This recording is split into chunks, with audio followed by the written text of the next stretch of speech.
Good afternoon, John Green. I was trying to write this all in a comment, but it got a little bit long, so I thought I'd just do it in a video response. The first thing I wanted to say is, as always, you are super good at these political vlogs.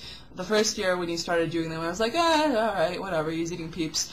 As I've gotten more into world affairs, I am so grateful that you are doing these. They help me stay on top of things, and I enjoy them immensely. Anyway, onto your question. I think it's obsolete. I think taking time to blame war and conflict on different groups is taking time away from actually solving the problem, which is what we should be doing.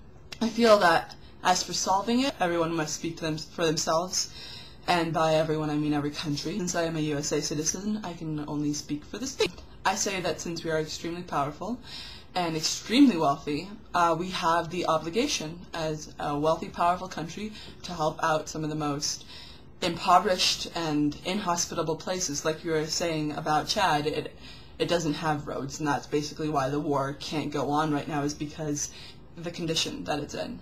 Now, this gets into trickier territory because a lot of what we do as the embassy to foreign nations is we police them, like we started to do in Iraq, and we can see how well that went. So I think that we cannot police African countries. We cannot say you must set up a democracy, but I think that we can provide humanitarian aid, and I think that's the first and foremost thing that we should do.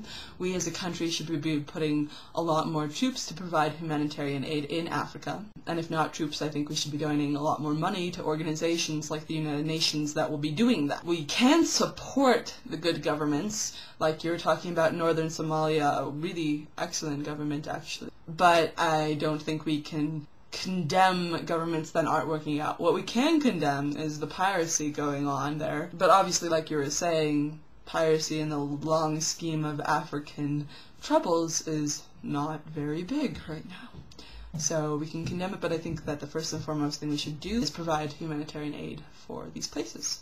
Make sure that people have enough food, enough water, enough resources.